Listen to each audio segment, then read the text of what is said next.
வணக்கம். இது நம்ம கிச்சனில் நம்ம இன்றைக்கி என்ன பண்ண போகிறோம் அப்படின்னா, கொத்தவரைங்காய் பருப்பு சிலி பண்ண போகிறோம்.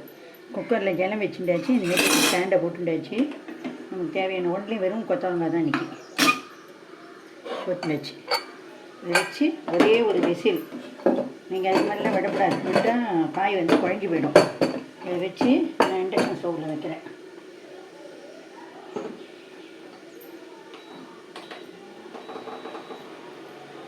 ஒரு விசில் நான் வேக விட போகிறேன். அதுக்கப்புறம் என்ன அப்படின்னா, நான் இன்றைக்கி வந்து பைத்தம்பருப்பும் துவரம்பருப்பும் கலந்து எடுத்துட்டுருக்கேன்.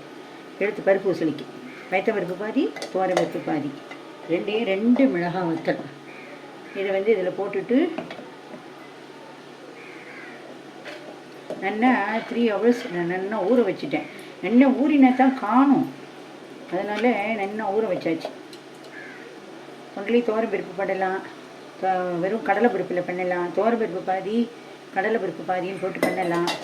அதுக்கப்புறம் வந்து பைத்தம்பருப்பு, துவரம்பருப்பு, கடலைப்பருப்பு 3 பருப்பும் ஈக்குவல் போர்ஷனில் போட்டு பண்ணலாம். அதுக்கப்புறம் உப்பு, இதுக்கு தேவையான உப்பு, இதுலேயே மஞ்சப்பொடியும் போட்டுடணும். மஞ்சப்பொடியை ஒரு 1/2 டீஸ்பூன் நம்ம எடுத்துகிற அளவுக்கு இதாக போட்டுக்கணும். நான் ஒரு அழாக்கு எடுத்துட்டுருக்கேன் பருப்பு, 1/2 அழாக்கு துவரம்பருப்பு, 1/2 அழாக்கு பைத்தம்பருப்பு 3 hours ஊற வச்சு எடுத்துட்டுருக்கேன். இதில் உப்பு மஞ்சப்பொடியெலாம் போட்டாச்சு. இப்போ இதை வந்து நல்லா ஒரு கோர்ஸ் பேஸ்ட்டாக அரைக்கணும். நம்ம பருப்பு உசிலிக்கு ஊற வச்சதை அதுமாரி நல்லா கோர்ஸாக வெறும் இப்படி கோர்ஸாக அரைச்சாச்சு. இப்போ அடுத்து என்ன பண்ணலான்னு பார்க்கலாம். இப்போ நான் அடுப்பை ஆன் பண்ணிக்கிறேன். இரும்பு சட்டியை சூடாக்கிட்டு அதுக்கு தேவையான அளவுக்கு செக்கில் ஆட்டினா கடலெண்ணெயை விட்டுக்கிறேன். அதில் என்னென்ன எண்ணெய் இருக்கோ அதை விட்டுக்கோங்க. எல்லாமே நல்லா தான் இருக்கும், ஒரு டேஸ்ட்டாக இருக்கும். அதனால இதான் விடணும் அதுதான் விடணும் அப்படிங்கிறதுலாம் கிடையாது. இதுக்கு நான் தேங்காய் எண்ணெய் நல்லெண்ணெயெல்லாம் அவசியம் கிடையாது. இந்த எண்ணெயில் நான் கடுகு போட்டுட்டேன், 1 டீஸ்பூன் அளவு கடுகு போட்டுருக்கேன். கடுகு வெடித்து வரணும். நீங்கள் எந்த காயில் வேணாலும் பண்ணலாம். கொத்தவரங்காயில் பண்ணலாம், அவரைக்காயில் பண்ணலாம், வாழைக்காயில் பண்ணலாம், சேனக்கிழங்கில் பண்ணலாம், எந்த காய்கறிகளையும் பண்ணலாம். பைத்தங்காயில் பண்ணலாம், பீன்ஸில் பண்ணலாம், வாழைப்பூவில் பண்ணலாம். எனி வெரைட்டிஸ் ஆஃப் காய்கறிகளில் இந்த பருப்பு உசிலி பண்ணலாம். நான் வந்து இன்றைக்கி இதில் 2 மெத்தட் பண்ணலாம். ஒன்று ஸ்டீம் குக்கு, இன்னொன்று டைரெக்டாக போட்டு வதக்கி பண்ணுற மெத்தடு. நான் வந்து இன்றைக்கி கொத்தவரங்காய் பருப்பு உசிலி பண்ணுறதுக்காக கொத்தவரங்காயை ஸ்டீம் குக் பண்ணியிருக்கேன். நீங்கள் ஸ்டீம் குக் கூட பண்ணாமையும் தாளித்து கொட்டினதுக்கப்புறம் காயை வதக்கிண்டு இதை அரைச்சி இந்த உசிலியோடைய பருப்பு ஊற வச்ச பருப்பு இருக்கு இல்லையா, அதை அரைச்சி போட்டு நல்லா நிறைய எண்ணெயை விட்டு நல்லா வதக்கி பண்ணலாம். இது ஒரு டேஸ்ட்டு, அது ஒரு டேஸ்ட். இதுக்கு எண்ணெய் நிறைய இழுக்கும். இன்றைக்கி பண்ணுற மெத்தடில் எண்ணெய் நிறைய இழுக்கும். ஸ்டீம் குக் பண்ணி பண்ணும்போது காயும் ஸ்டீம் குக் பண்ணிவிட்டு பருப்பு உசிலி இதையும் அரைச்சி இட்லி தட்டுலையோ ஏதோ ஒரு பாத்திரத்துலையோ எண்ணெயை தடவி இந்த அரைச்ச பேஸ்ட் அதில் போட்டு ஸ்டீம் குக் பண்ணிவிட்டு அதுக்கப்புறம் எடுத்து ஆறின உடனே மிக்சியில் போட்டு ஒரு சுற்றிட்டு பண்ணுறது. அந்தமாரி மெத்தடில் பண்ணினேன்னா எண்ணெய் கம்மியாகும், இதுக்கு கொஞ்சம் எண்ணெய் கூட ஆகும். இது ஒரு டேஸ்ட்டில் இருக்கும், அது ஒரு டேஸ்ட்டில் இருக்கும். பெருங்காயம் வந்து பவுடராகவும் போட்டுக்கலாம், பெருங்காய ஜலமாகவும் விட்டுக்கலாம், காய் வதக்கும் போதும் போட்டுக்கலாம். இல்லை இந்தமாரி நம்ம பேஸ்ட்டு அரைக்கிறோம் இல்லையா, பருப்பு உசிலி பேஸ்ட்டு, இதுலேயும் இந்தமாரி போட்டு அரைச்சி பண்ணலாம். நிறைய டிஃப்ரெண்ட் டைப் ஆஃப் மெத்தட் இருக்குது. நான் அப்பப்போ செய்யும்போது நான் உங்களுக்கு அதை சொல்லிகிட்டே வரேன். தேவைப்பட்டவா அதை ஃபாலோ பண்ணிக்கோங்க. யங்ஸ்டர்ஸ்க்கெலாம் தெரியறதுக்கு வாய்ப்பு இல்லை. புதுசாக கிச்சனுக்கு போகிறவா, புதுசாக கல்யாண வாழ்க்கெலாம் தெரிய சான்ஸ் இல்லை. ஏன் ஏஜில் இருக்கிறவா, ஓரளவுக்கு மிடில் ஏஜில் இருக்கிறவாளுக்கு செஞ்சு பழக்கம் இருக்கும். நான் வந்து உங்களுக்கு நீங்கள் எதாவது வேறு ஏதாவது மெத்தடில் பண்ணுறீங்க அப்படின்னா அதையும் கமெண்ட்ஸில் கொடுங்கோ, நான் அதையும் செஞ்சு பார்க்குறேன். இப்போது உடச்ச உளுத்தம்பருப்பு, வெள்ளை உளுத்தம்பருப்பு, இதை நான் தாளித்து கொடுத்துக்காக போட்டுட்டேன். மிளகாய் வத்தல் போட்டுருக்கேன். கருவேப்பிலைலாம் நிறைய போடணுங்கிறதுல என்ன அப்படின்னா போட்டுட்டு பொறுக்கி எரிஞ்சு விட்றா, அது ஒரு விஷயம். இருந்தாலும் கொத்தவரங்காயும் க்ரீன் கலரில் இருக்கும், கருவேப்பிலையும் க்ரீன் கலரில் இருக்கும். சில குழந்தைகள்லாம் சாப்பிட்டுட்டு அப்புறம் ஏதோ போட்டிருக்கான்ட்டு அப்புறம் சாப்பிடாமையும் வச்சுடுங்க. அதனால வாசனைக்காக நான் 2 கருவேப்பிலை போட்டுருக்கேன். உளுத்தம்பருப்பு என்னென்னா வறுபட்டு கொடுத்து. இப்போ நான் காயை ஸ்டீம் குக் பண்ணாமல் இருந்தால் டைரெக்டாக போட்டு வதக்கிறதா இருந்தால் இந்த ஸ்டேஜில் போட்டு காயை வதக்கணும். நான் ஸ்டீம் குக் பண்ணிட்டேன், அதனால் நான் இப்போ வதக்கலை. இப்போ வந்து நான் பருப்பையும் அதேமாரி தான் நான் வந்து ஸ்டீம் குக் பண்ணலை. நான் இன்றைக்கி டைரெக்டாக போட்டு வதக்கலாம் அப்படின்ட்டு இதையும் இந்த மெத்தட்லேயும் பண்ணலாம், இதையும் செஞ்சு காட்டலாங்கிறதுக்காகத்தான் நான் இதை பண்ணுறேன். இதுவும் பண்ணலாம், ட்ரெடிஷ்னல் மெத்தடு தான், அதுவும் ட்ரெடிஷ்னல் மெத்தடு தான். எந்த மெத்தடு நமக்கு ஒவ்வொரு நாளைக்கு ஒவ்வொரு மெத்தடில் பண்ணி பாருங்கோ.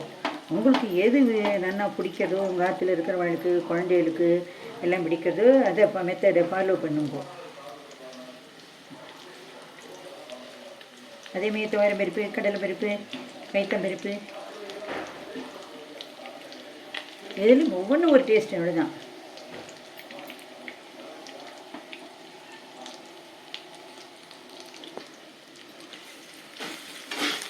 இப்போ இதை கலரணும். மீடியம் ஃப்ளேமில் வச்சு எண்ணெயை விட்டு கலரிண்டே இருந்தாக்க நல்லா வெந்து நல்லா உதிரி உதிரியாக வந்துடும்.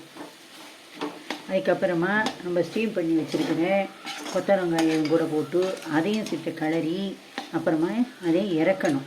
இறக்குற நேரத்துக்கு தேவைப்பட்டவா தேங்காய் துருவல் போட்டுக்கலாம். தேங்காய் துருவல் போடணும் அப்படிங்கிற நெசசிட்டிலாம் கிடையாது, ஆப்ஷன் தான். அவா விருப்பம், வேணும் அப்படிங்கிறவா போட்டுக்கலாம். இப்போது இது வந்து இந்த நல்லா உதிர்ந்து வரணும். இதுக்கு நான் இன்னும் கொஞ்சம் எண்ணெய் விடுறேன். நம்ம ஸ்டீம் குக் பண்ணினோம்னா எண்ணெய் கம்மியாகும். ஆயில் கம்மியாக விட்டு பண்ணி சாப்பிடணும் அப்படிங்கிற விருப்பப்படுறவா ஸ்டீம் குக் பண்ணலாம். இது ஒரு பண்ணி பாருங்க, இந்தமாரியும் பண்ணி பாருங்க. நம்ம ஒன்றும் டெய்லி பண்ண போகிறதில்ல, இன்றைக்கி ஒரு தடவை பண்ண போகிறோம். இது டேஸ்ட் எப்படி இருக்குது, அது டேஸ்ட் எப்படி இருக்குன்னு பாருங்க. இது நல்லா வதங்கி வரட்டும், பார்க்கலாம். இப்போ நம்மளுடைய பருப்பு பூசணிக்காக கொத்தவரங்காய் வேக வச்சோம் இல்லையா, அது ரெடியாக எடுத்து இதை பார்க்கலாம். இப்போ நம்ம குக்கர் ஆவியை விசில் அடங்கிடுது, ஓசை அடங்கிடுது. ஓப்பன் பண்ணிவிட்டு இதுமாரி ஒரே ஒரு விசில் தான் வேக விட்டால் போதும். இதை எடுத்து இப்படி நம்ம வெளியில் வச்சுடலாம்.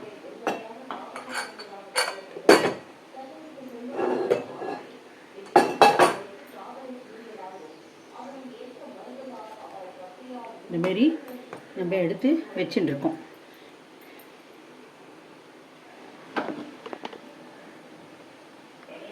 இப்போ நம்ம உசிலி வந்து நல்லா வதங்கி ரெடி ஆகிடுது. நம்ம உசிலிக்கு தான் உப்பு போட்டிருக்கோம், கொத்தவரங்காய்க்கு உப்பு போடலை. இப்போ கொத்தவரங்காயை நம்ம ஸ்டீம் குக் தான் பண்ணியிருக்கோம். கொத்தவரங்காய் இதில் போட்டாச்சு.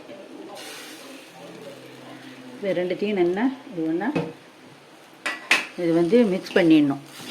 இப்போ இதுக்கு வந்து கொத்தவரங்காய்க்கு தேவையான உப்பு போட்டாகணும். இப்படி வதக்கும்படியே பண்ணால் தான் உப்பு பிடிக்கும். நீங்கள் தனியாக பண்ணிட்டேன்னா உப்பு பிடிக்காது.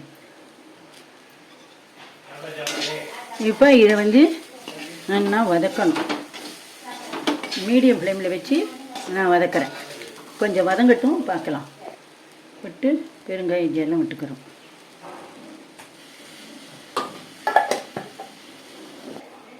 இப்போ நம்மளோட கொத்தவரங்காய் வதக்கி பண்ணினேன் பருப்பு உசிலி ரெடி ஆகிடுச்சு. நான் அடுப்பை ஆஃப் பண்ணிட்டேன். இப்போ சர்விங் பவுலுக்கு மாற்றுறேன்.